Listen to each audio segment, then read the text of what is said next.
থাকার পরেও পুলিশ কিভাবে আমাকে হুমকি দেয় যে আমি ছাত্রলীগের নেত্রী বলে ধরে নিয়ে যাবে। লাঠিচার্জ করা হয়েছে আমার উপরে, আমার বোনদের ওড়না টেনে নিয়ে গেছে, আমাদের উপর দফায় দফায় জলকামান নিক্ষেপ করা হয়েছে। আমরা কোথায় স্বাধীন হয়েছি বলেন? আমরা তো স্বাধীন না, আমরা পুরাই পরাধীন। ফ্যাসিস্ট সরকার যেরকম কিছু হইলেই পুলিশদের দিয়ে উৎখাত করত, সেম আমাদের উপর আজকে সেম ভাবে করা হয়েছে।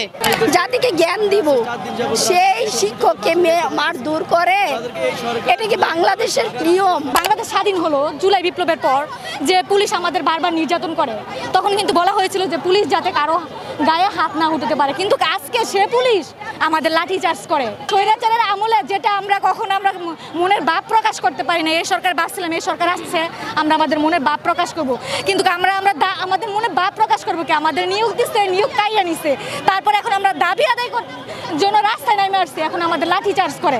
আমাদের বোনদের গায়ে লাঠিচার্জ করা হয়েছে, ভাইদের ধরে নিয়ে গেছে, আমাকেও কয়বার 3বার টানছে ধরে নেওয়ার জন্য, লাঠিচার্জ করা হয়েছে আমার উপরে।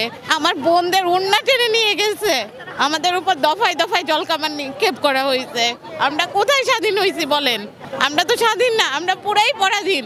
আমাদের যে ফ্যাসিস্ট সরকার ছিল, ফ্যাসিস্ট সরকার যেরকম কিছু হইলেই পুলিশদের দিয়ে উৎখাত করত, সেম আমাদের উপর আজকে সেম ভাবে করা হয়েছে। যেহেতু এই সরকার আমাদের নিয়োগ দিয়েছে, আমরা যতক্ষণ পর্যন্ত আবার আমাদের নিয়োগটা পুনর্বহাল না করে আমরা রাজপথ ছাড়বো না।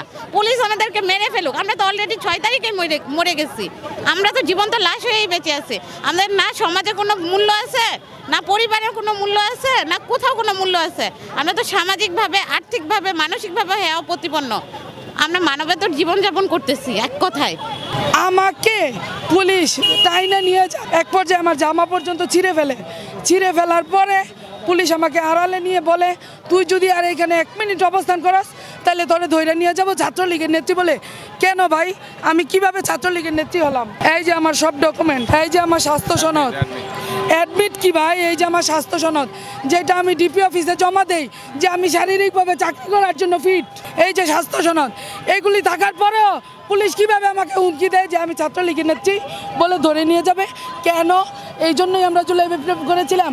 এইটাই কি বৈষম্যমূলক ছাত্রদের কথা ছিল যে বৈষম্য থাকবে না? তাহলে প্রথম ধাপ দ্বিতীয় ধাপ একই নিয়োগে, প্রথম ধাপ দ্বিতীয় ধাপ চাকরি করলে আমরা তৃতীয় ধাপ কেন বৈষম্যের শিকার হবো? বর্তমান বৈষম্যমূলক রাজনীতি, বৈষম্যমূলক সব কিছু হবে দেশে, তাহলে আমাদের সাথে কেন এই বৈষম্য? আমাদের কি অপরাধ?